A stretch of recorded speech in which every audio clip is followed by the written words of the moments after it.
토요일에 오지 않고 다른 요일에 왔어요. 근데 또 덥고 그러니까 토요일 아니 지난주도 그렇고 지난달도 그렇고 그 전달도 그렇고 얼마나 사람들이 차를 타고 많이 교회로 나가는지 차가 움직일 수가 없어요. 그 제 시간에 왔다가 아주 상당히 늦어서 왔어요. 그러나 나는 안심하고 오죠. 목사님이 계시니까 내가 없어도 다 해요. 근데 내가 김성광 목사님을 아는 지가 오래됐거든요. 그리고 이 기도원을 세우고 한 달에 한 번은 틀림없이 옵니다. 그래서 늘 오는 까닭은 내가 또 즐거워서 오는 거예요. 오늘 이 자리에 모이신 여러분이 다 기도원에 오는 것을 기쁜 마음으로 와서 저기 구국 통일 기도 100만 명이 모여야 된다. 100만 명이 모여서 나라를 위해서 기도할 수 있어야 이 나라가 바로 된다. 그것은 김성광 목사님의 한평생의 지표입니다. 밤낮 그런 큰 생각을 하지 뭐 교회 하나를 잘해보자 그런 사람이 아니에요. 100만 명이 모여서 이 나라를 구원하고 통일하기 위해서 기도를 하자 뭐 그런 포부가 굉장해요. 그런데 그저 나를 소개할 때는 자꾸만 나보고 내가 91살밖에 안 됐는데 전엔 또 93살이라고 그러더니 오늘 또 한 살 줄여서 92살이라고 그래요. 아마 요 다음번에는 맞을 거예요. 91살. 그다음 세월이 가면 또 92살 될 테니까. 하여튼 우리 목사님은 내가 아는 지가 여러십 년 됐는데 정말 한 가지 목표를 가지고 사시는 분이에요. 그래서 그 뜻이 늘 내가 보기엔 뭐 웃기는 소리도 잘하고 뭐 그렇지만요, 중심에 예수가 그리스도이신 것을 증거하기 위해서 사시는 분이에요.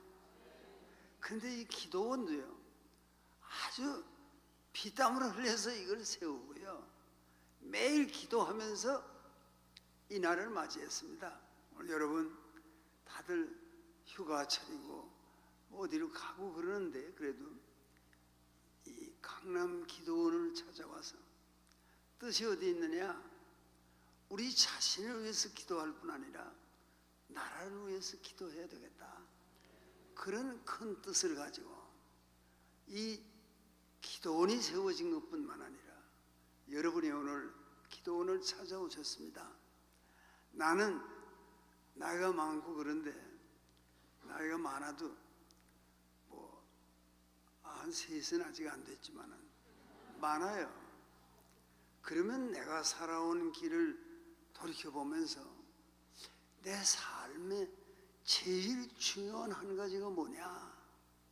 그러면 글쎄요, 그러는 나 자신의 입장이 아니고 나는 분명히 내 일생에 제일 중요한 일은 예수가 그리스도이신 것을 증거하는 일이다. 그거 하나가 확실합니다.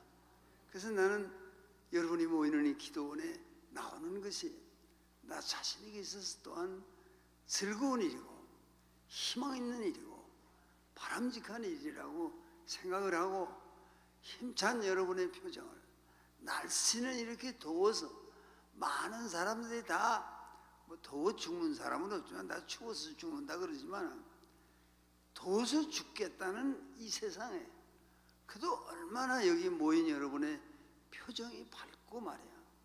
여기에 하나님이 사랑하시는 여러분이 모였기 때문에 여러분의 얼굴을 바라볼 때 이 조국에는 희망이 있다, 그런 생각을 하게 되는 거죠. 그것은 아무것도 모르고 하는 말이 아니라 오랜 인생을 살면서 겪은 일도 많습니다. 그래서 지난번 왔을 때 설교를 하면서 그때도 목사님 계셨으니까 내가 6.25 때 죽을 뻔하고 살아났다, 그 얘기를 했습니다.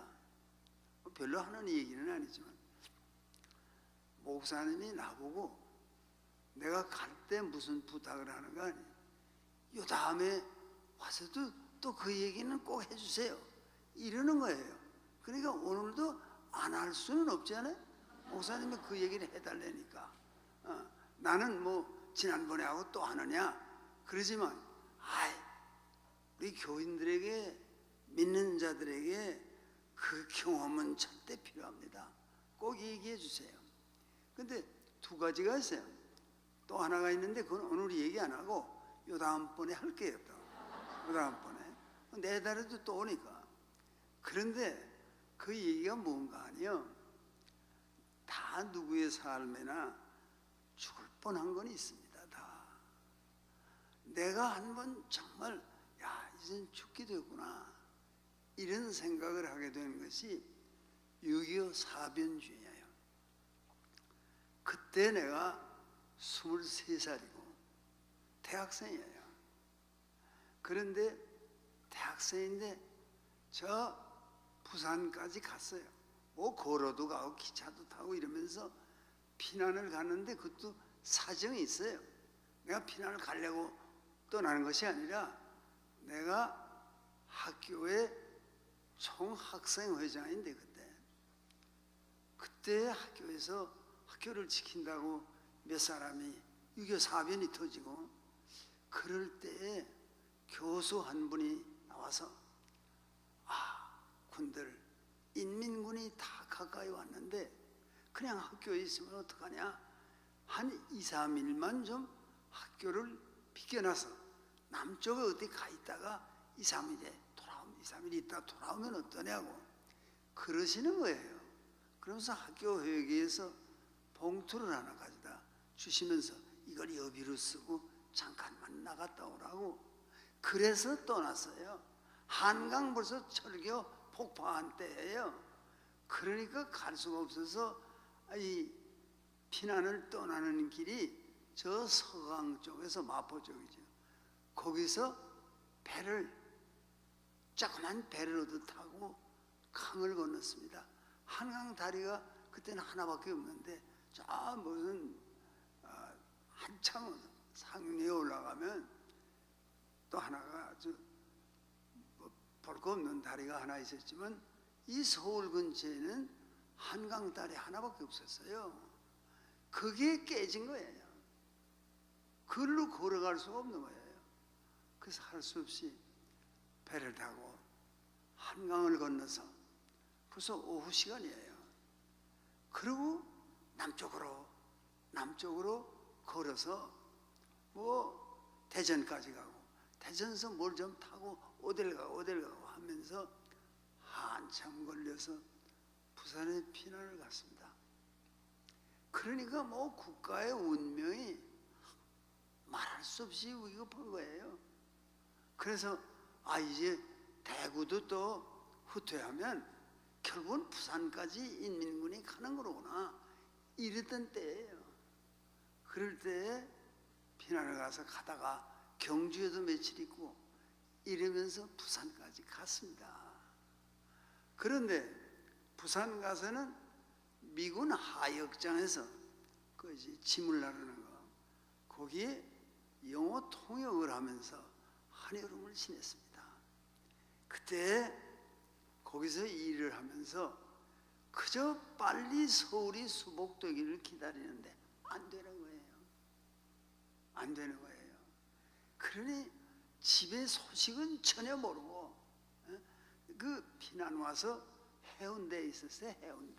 부산의 해운대에 미군의 하역장 군수물자를 나르는 그런 그 항구가 있었으니까 거기서 일을 하다가 빨리 이 서울이 수복돼야 갈 텐데 그래서 구입할 수복이 됐다는 소식을 들었습니다. 부산서 해운대에서.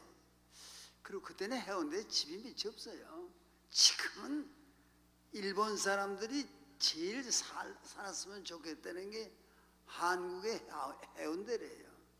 그런 데가 아니었어요. 형편없었어요. 농촌이고 어촌이고 그리고 그저 여관 같은 게 하나 있고 온천장이 하나 있고 그런 상황이었어요. 근데 일을 하면서 빨리 집에 소식도 모르고 하니까 서울을 가야 될 텐데, 그런데 수소문 해봐야 가기가 어려워요. 그래서 어떻게 교섭이 됐는가 하니 그 경비대, 해상경비대, 해군의 해상경비대, 경찰경비대예요.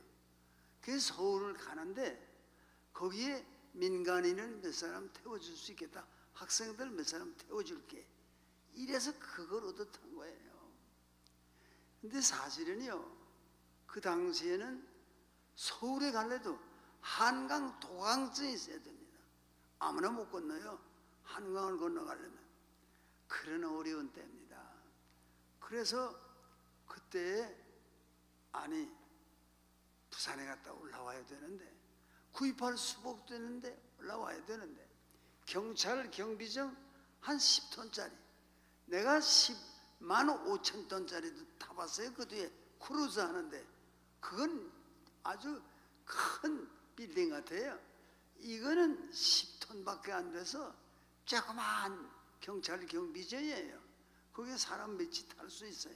그 경찰이 타고 우리 몇 사람이 타고 저 부산에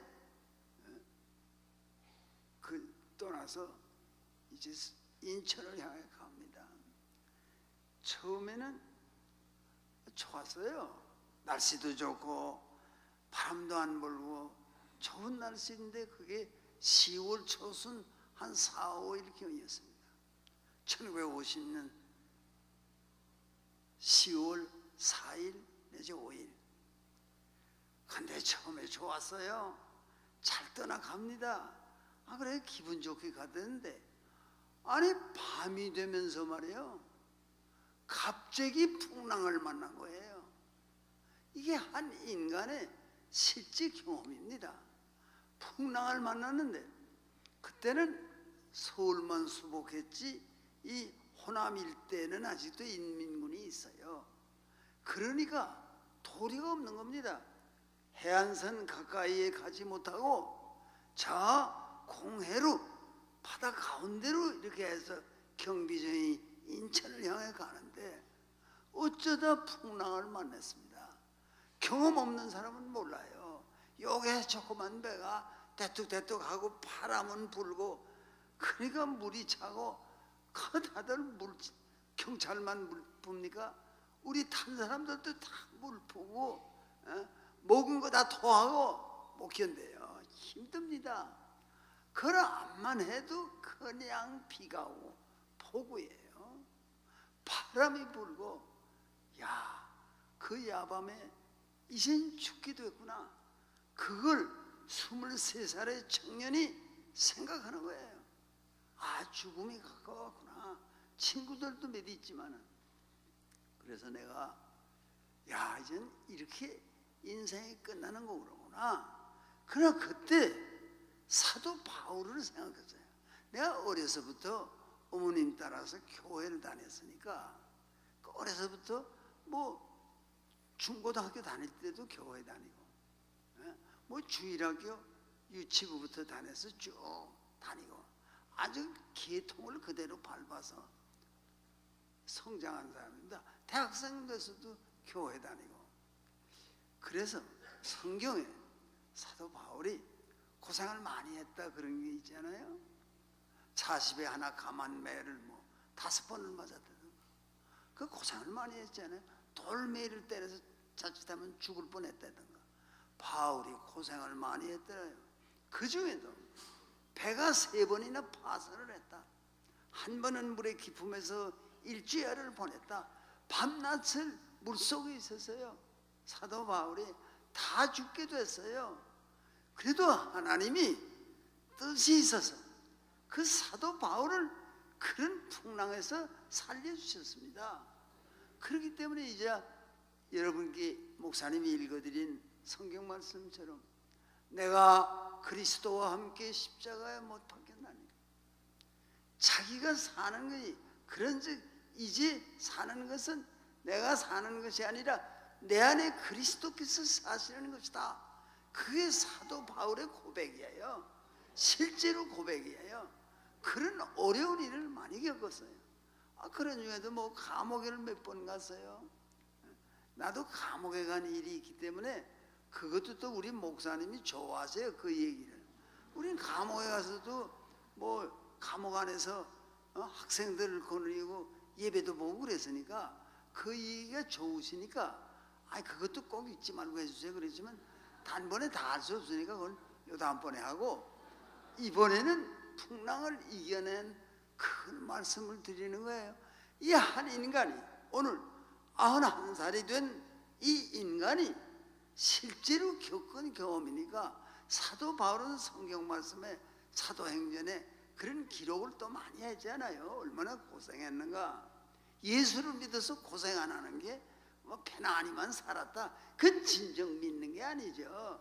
예수를 믿으면 풍랑도 만나고 죽을 고비도 가고 굶어 죽는가 이런 경우도 있고 그런 거 아닙니까? 그래도 주님이 우리를 살리시니까. 근데 그때 사도 바울 생각이 나서, 야, 이제 아무래도 죽게 됐구나. 비는 쏟아집니다. 근데 내가 그 가판이 조그매요. 요만한 가판이에요. 그 도대체 10톤, 뭐 10톤밖에 안 되는 조그만 데니까 그게 가판 위에 내가 올라갔습니다. 그래서 뭔가를 붙잡고 비를 맞으면서 하나님께 기도를 합니다. 사도 바울이 기도했다는 생각을 하고요. 사도 바울이 물속에서 일주일을 헤맸다는데 죽을지 살지 모르고 일주일을 그러다가 그래도 숨을 쉬어서 살 거 아닙니까? 사람이 숨만 쉬면 살아요. 숨만 쉬면 삽니다. 그 사람은 왜 죽느냐 그러면 숨을 못 쉬어서 죽는 거예요. 그러니까 숨을 늘 잘 쉬세요. 그러면 살아있는 거예요. 심호흡을 하고. 예. 그런데 가판에 올라가서 기도를 합니다. 기도도 길게 할 수도 없어요. 폭우가 쏟아지니까. 내가 기도한 그 한마디를 지금도 기억하고 있고, 지난달에 이 모임에 왔을 때에도 그걸 기억하고 있고, 한평생 기억하고 있어요. 그 기도가 뭐냐? 간단해요. 한마디입니다. 나는 그것이 여러분의 기도가 될 수도 있다고 생각하죠. 내가 뭐라고 기도했는가 하면, 하나님, 제게 무슨 할 일이 있으면 저를 살려주셔야죠. 저를 살려주셔야죠. 그 기도밖에 나오는 게 없어요. 그런 내가 또 아주 평양 살 때 그 성결교회 이성복 목사님이라고 계셨어요. 세상 떠나셨지만 그러니 내가 살던 평양에 상수구리에 조그마한 성결교회가 있는데 거기 오셔서 부흥회를 하죠. 그래 나는 기림리라고 저 먼 데 살지만 새벽에 거기 가서 새벽 기도회도 나가고 그랬어요. 그때는 뭐 아주 젊죠. 그랬는데 해방될 때 내 나이가 18이었으니까 월남할 때 19살이었으니까 그런 때도 있었어요. 그럴 거 아니에요. 오늘 여기 앉아있는 내 꼴을 보면서 말이야, 그런 때도 있었어요. 23살 때도 있었고, 그 청년이 말이야 사도 바울을 생각하면서 가판 위에서 기도를 합니다. 하나님, 제게 할 일이 있으면 저를 살려주셔야죠. 이제 말씀드린 이성복 목사는 예수를 믿고 하나님을 위해서 봉사하자 이렇게 생각했는데 병에 걸려서 아무리 고치려고 해도 안 고쳐진대요. 그러니까 이성복 목사님이 그때 성결교회에서 하던 부흥회 때 그런 말씀을 하셨어요. 그래 내가 아주 젊어서 들은 거지만 지금도 기억하죠. 그 말을 뭐라고 기도를 하셨다는가 하면, 암만 노력해도 낫질 않으니까, 기도를 암만 해도 안 나니까 맨 끝에 어떤 기도를 했다는지 알아요? 하나님, 제가 죽으면 하나님 손에 나십니다. 그랬대요. 자기는 하나님을 위해서 모든 걸 다 바치고 싶은데, 하나님, 나는 이제 죽게 됐으니 이게 어떻게 된 겁니까? 그 목사님이 재미있게 또 얘기하세요.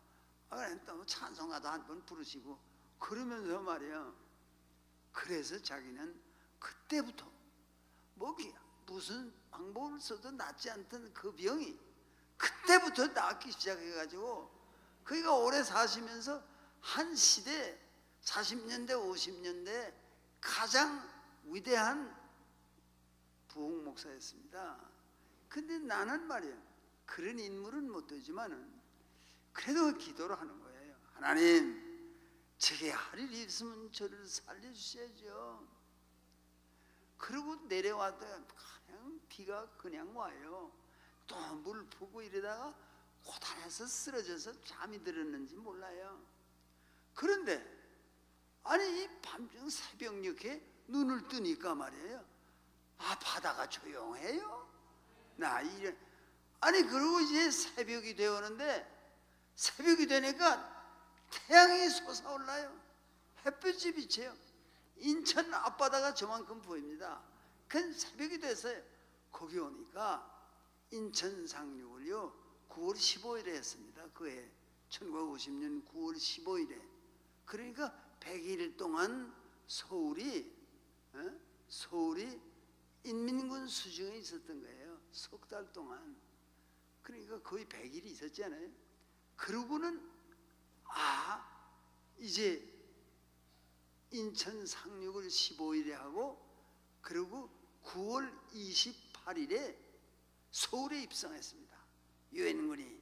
그래서 서울을 다시 자사 인민이 전부 쫓겨가고요, 도망가고 그렇게 된 역사가 있는데, 그 15일에 인천 상륙 작전을 하기 위해 모여든 유엔군의 모든 배가, 크고 작은 군함, 구축함, 순양함, 조그만 거 큰 거 합해서 말이에요 200척이 거기에 모였대요. 인천 앞바다에 아직도 200척이 있는 거예요. 야, 햇빛은 내려쬐고 얼마나 대단한 관계입니까? 어젯밤에 죽을 뻔했어요. 죽는 줄 알았어요. 그래서 기도 한마디밖에 한 게 없어. 하나님, 제게 할 일이 있으면 저를 살려주셔야죠. 여러분, 무슨 몸에 병이 났다, 기도할 필요가 있죠. 그래서 맨 끝에 가서는 이성복 목사님 같은 기도를 해도 좋아요. 하나님, 저 죽으면 하나님 손해납니다. 그런 자신이 있어요. 이성복 목사님은 그런 자신이 있단 말이에요. 내가 살아서 그리스도의 복음을 전해야 된다. 내가 살아있어야 된다. 이 젊은 나이에 죽어서 되겠나? 그러니까요, 사명이 있으면 하나님이 다 살리십니다. 그걸 믿어야 돼요. 그런데 하나님이 왜 살려주시는가 하니, 어떤 사람이요, 병나기 전에 아주 똑똑하고 잘난 척해요. 그러다가 병이 나서 기도를 열심히 하더니 그 병이 나으니까 아주 겸손한 사람이 됐어요. 하나님 앞에 겸손한 사람이 됐어요. 그러니까 하나님이 그렇게 혼을 내오고 살려서 쓰시는 거 아니에요? 그 여기 지금 문제가 많은 사람도 많아요. 얼굴 보긴 멀쩡하지만 말이에요, 속은 아이고 이걸 이 인생을 살아서 좋은가 안 좋은가. 그러기 정치하는 사람 가운데도요, 잘못을 저질렀으면 말이야, 아니 주님 앞에 나와서 회개하고 용서해 주십시오 이러면 되지. 그거나 마찬가지로 잘못하시면 법의 심판을 받아서 감옥에도 가고 이러면 되는 거지 말이야. 자살하는 자들이 있어요. 정치권 가운데도 말이야. 또 자살하면 굉장한 인물인 줄 알아요. 그런 것도 아니에요. 그런 고통을 겪기 싫어서 자살한다? 잘하는 일이 아니에요 그거. 그 여러분은 하나님을 믿고 예수께서 세상에 오신 것이 역사의 가장 놀라운 일인 것을 믿는 사람이기 때문에 아무리 뭐가 고통스러워도 자살하면 안 돼요. 끝까지 살면서 기도해야 됩니다. 하나님, 제게 할 일이 있으면 저를 살려주셔야죠. 하나님이 넌 할 일이 다 끝났어, 가. 그러면 할 수 없는 거지만 그렇게 말씀을 드렸더니 하나님이 그래, 너 필요해, 내가 살려줄게. 그래서 산 사람이 한두 사람입니까? 나도 그런 사람 가운데 하나고, 하나님이 그 폭풍 속에서 이제 배가 뒤집히기 직전 아닙니까? 그 배가 안전하게 큰 배들 사이로 해서 인천 상륙을 합니다. 그 탔던 뭐 몇 명이 내리는 거예요. 그럴 때 그 경찰 경비진의 책임자가 나보고 그래요. 그저 엔진만 멎었으면 이 배는 뒤집혔습니다. 풍랑이 심하니까. 그럼 우리 다 갔습니다. 근데 이 경비정의 엔진이 좋아서 톡탁 그거는 밤새 하는 거예요. 그거는 밤새 여러분의 신앙생활을 두고 말하면 기도를 하는 거나 마찬가지예요. 기도라는 엔진이 돌아가면 삽니다. 배는 살고 인간은 기도하면 삽니다. 얼마나 멋있는 일이에요. 그 우리 목사님이 성성을 다해서 이 교회를, 이 기도원을 이렇게 지으시고 또 십자가 교회를 또 크게 짓겠다고 여러분께 그렇게 말씀드리잖아요. 그 다 뜻이 있어요. 하나님은요, 여러분 때문에 이 나라를 버리지 않으십니다. 여러분이 그리스도의 영광을 위해서 살겠다 그러는데 난 너희 쓸데없어, 다 끝내. 그러는 하나님이에요? 하나님이요, 아니 다 우리를 만들어 놓으시고 하나님 보시기에 좋았더라 그랬어요. 그런데 우리가 아니 뭐 핵무기에 세례를 받아서 전부 새까맣게 타서 죽는 걸 하나님이 원하시겠어요? 기도만 있으면 하나님이 살려주실 뿐 아니라 이 땅이 장차 지금 기도해서 통일하자 그런 뜻 아니에요? 기도로서 통일에 이바지하는데 100만 명만 기도하자 하나님은 움직일 수 있다. 근데 여러분이 다 100만 명 중에 끼어 있는 거예요. 다 100만 명 기도를 통해서 나라를 살릴 수 있는 큰 희망이 있다. 나는 이제 또 목사님이 또 하실 말씀이 있기 때문에 내가 얘기를 길게 하면 또 길어져요.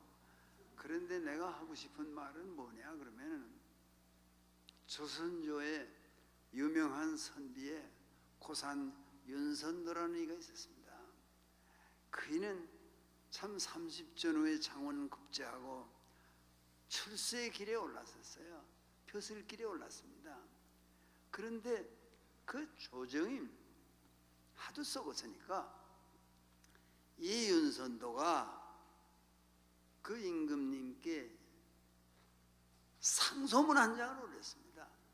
임금님, 저희 이청 같은 간사한 놈들이 조정에서 날뛰면 장차 민생이 도탄에 빠질 우리가 있사오니 통촉하소서 그 한마디를 올렸어요. 근데요 나쁜 놈들이 그걸 뒤집어 가지고 중상모략을 했어요. 윤선도는 벼슬길에 있지 못하고 유배지를 전전하는 한심한 선비가 됐습니다. 그걸 이겨낼 수가 없으니까 임금님이 좀 똑똑해 가지고 야 너희 그 윤선도는 올바른 선비야 이렇게 판단해 줍니까? 임금이 또 그 아첨하는 놈들을 말을 듣고 말이야 윤선들 유배를 시켰어요. 또 어쩌다 돌아오면 또 얼마 있다 또 유배시키기 그런 고생을 했습니다. 그래서 그는 큰 감투도 써보지 못하고 도대체 감투를 오래 쓰지도 못하고 그러고 결국은 그가 타고난 시인이기 때문에 시의 천재예요. 그이가 고산 윤선도가. 그래서 그 윤선도가 이런 시조 한 소리를 읊었습니다. 꽃은 무슨 일로 피면서 쉬지고 푸른 의하여 푸르는 듯 누르나니 아마도 변치 않을 선 바위뿐인가 하노라. 그게 무슨 뜻입니까? 꽃이 아름답게 피었어요. 야 보기 좋구나. 오래 가요? 얼마 있다가 그 아름답던 꽃이 다 시들해서 떨어져요. 그 풀이 푸르르게 돋아나는 걸 보고 야 참 좋구나 그랬는데 얼마 있으니까 그 푸르던 풀이 누렇게 시들어요. 그게 인생이에요. 그게 인생의 다른 거요. 오늘 젊고 남들이 보고 미인이라고 합니까? 미인이요? 오늘은 미인이지만 내일은 아닙니다. 내일은 갑니다. 미인은 가고 여자 미인은 할머니만 되고 남자 잘생겼던 사람은 할아버지가 되고 그것이 인생이에요. 꽃은 무슨 일로 피면서 쉬지고 풀은 어야여 푸르는 듯 늘어나니 윤선도가 끝에 한 줄을 이렇게 맺었습니다. 아마도 변치 않을 선 바위뿐인가 하노라. 마당 어귀에 바위 하나가 서 있어요. 저 바위는 말이야, 꽃은 피었다 치고 풀은 푸르게 돋아났다 다 시들지만 너는 영원히 그 자리에 있겠구나. 바위야, 너는 변하지 않겠구나. 윤선도에 있어서 그 바위가 무엇이었나 우린 잘 몰라요. 그러나 우리는 알아요. 인생은 변하고 인생은 늙고 인생은 가고 그런 거지만 변치 않는 것이 있다는 걸 알아요. 베드로전서 1장 끝머리에 이런 말씀이 있지 않아요? 모든 육체는 풀과 같고 그 모든 영광이 풀의 꽃과 같으니 풀은 마르고 꽃은 떨어지되 주의 말씀은 세세토록 있도다 했으니 너희에게 전한 복음이 곧 이 말씀이니라. 이 말씀이 변하지 않는 바위로 저기 마당 어귀에 있는 거예요. 윤선도는 그걸 몰랐어요. 우리는 알아요. 이 민족이 오늘 정치가 되먹지 않고 경제가 어렵고 그래도 정치하는 사람이 아니 노동자를 위하는 걸 해야죠. 그렇지만 노동자만 위하고 기업하는 사람 다 죽어도 좋다 그러면 안 돼요. 대통령은 노동자도 위하지만 기업하는 사람도 도와줘야 대통령이지 말이야. 한쪽에 치우쳐서 말이야. 그죠? 노동자만 돕는다 그러면 노동자가 일할 자리가 없으면 어떻게 되죠? 다 망하는 거 아니에요? 아무것도 없이. 그 대통령이 좀 정신을 바짝 차리고 내가 어떻게 해야 되겠다는 걸 분명히 알아야지. 인기만 잡고 해서 좋아하죠. 뭐 수당을 얼마를 주라, 한 시간에 얼마를 주라, 이거 다 좋지만은 그거만 가지고 한 시간당 10,000원은 꼭 줘야 된다. 그럼 이 조그만 업을 하는 사람은 아르바이트생이나 쓰는 사람들이 한 시간당 10,000원씩 주고 어떻게 그 영업을 합니까? 못 하거든요. 못 하겠다. 그러니까 이건 안 되겠다. 좀 미뤄야 되겠다. 그래서 수정을 하지 않아요. 왜 그래요? 이 기업을 하는 사람 크나 적으나 그 사람도 도와주고 노동조합에 속해 있는 사람들도 도와주고 이게 훌륭한 대통령 아닙니까? 그 노동자를 도와주지 않는 대통령은 나쁘지만은 아니 기업하는 사람 다 죽어라 기업하는 사람 대한민국 국민 아닙니까? 그 잘못하는 건 바로잡고 그런 것이 다 우리가 신앙의 눈으로 볼 때 확실한 겁니다. 그런 거를 아셔야 돼요. 예수를 믿는다는 것은 예수 천당 그것만 얘기하는 사람들도 있어요. 길에 다니면서 예수 천당 그런 것만 하는 사람도 옛날 세월에 있어요. 그것도 나쁘다는 건 아니에요.